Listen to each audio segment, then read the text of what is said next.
Hello sir. Hi అండి. తేజ అని మా అక్క వాళ్ళ అబ్బాయి ఓ సార్. రీసెంట్ గానే 10th అయిపోయిందని విన్నాను సార్. అవునండి. పర్సెంటేజ్ ఎంత వచ్చింది సార్? 60% మేడం. ఓ 60% అంటే మంచి మెరిట్ స్టూడెంట్ మేడం. అవును సార్. ఇంకా వాడు చదివినట్టే. వీడు చదివించినట్టే.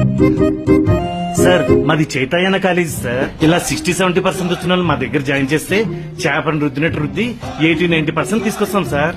ఏది ఒకసారి వాళ్ళ పేరెంట్స్ ని పిలవండి, అప్లికేషన్ ఫిల్అప్ చేద్దాం. ఏంటి సార్ ఆలోచిస్తున్నారు? పిల్లల భవిష్యత్తు చదువులోనే ఉంది సార్.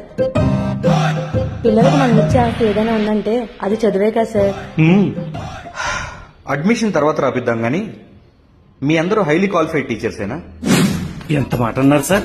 మేడం గారు MBA 98%, ఈ మేడం గారు MCA 92%, నేను బీటెక్ సార్ 98%. అయితే మీ అందరూ హైలీ క్వాలిఫైడ్ టీచర్స్ అన్నమాట. అవును సార్. మీరు ఎక్కడ చదువుకున్నారు సార్? మరేమో అప్పట్లో ప్రైవేట్ స్కూల్స్ లేవు కదా సార్, గవర్నమెంట్ స్కూల్లోనే చదువుకున్నాం. అంటే గవర్నమెంట్ స్కూల్లో చదువుకున్న వాళ్ళందరూ హైలీ క్వాలిఫైడ్ టీచర్స్ అన్నమాట. I'm right? మరెందుకు సార్ గవర్నమెంట్ స్కూల్ ప్రమోట్ చేయరు? గవర్నమెంట్ స్కూల్స్ ఎక్కడ ఉంటాయో తెలుసు కదా సార్. ఊరికి చివరన 5-10 ఎకరాల్లో కడతారు. అంత చివరన ఎందుకుంటాయో తెలుసు కదా. ఊరికి చివరన మొక్కలుంటాయి, ఆక్సిజన్ లెవెల్స్ బాగుంటాయి, పీస్ఫుల్ గా చదువుకుంటారు, మెంటల్ గా స్ట్రాంగ్ ఉంటారు. గ్రౌండ్ లో ఆడుకోవడం వల్ల ఫిట్నెస్ ఉంటుంది, బాడీ స్ట్రాంగ్, మెంటల్ గా ఫిజికల్ గా పిల్లలు స్ట్రాంగ్ గా ఉంటారు సార్. అదే మన ప్రైవేట్ స్కూల్స్ ఏడుంటాయి? ఈడే బిల్డింగ్ ఏమంటే బిల్డింగ్ అద్దెకి తీసుకుంటాం, బోర్డు తగిలిస్తాం, చిన్న చిన్న రూములు, ఏసీలు పెడతాం, తల్లిదండ్రులకి ఇంత లోతు బిల్లు పెడతాం. పిల్లల్ని దించడానికి తల్లిదండ్రులేమో కారులో వస్తారు, ట్రాఫిక్ జామ్, రోడ్లు బ్లాక్. ఈ ఆటోల్లో వెళ్లే ఉండే పిల్లలు ఉంటారు చూశారు, ఈ పిల్లలను చూసినప్పుడు మా కారు లేదే అని ఫీల్ అవుతా ఉంటారు.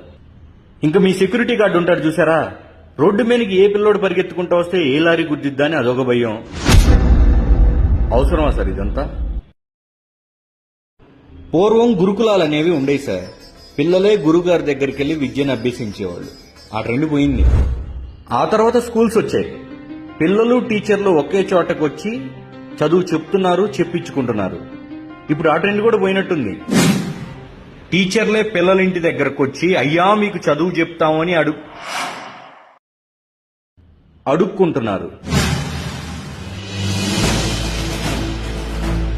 విద్యా వ్యవస్థని బిజినెస్ చేసేసారు సార్. ఏంటి 100 మంది పిల్లల్ని జాయిన్ చేస్తే కారా, 50 మందిని జాయిన్ చేస్తే స్కూటీ, 10 మందిని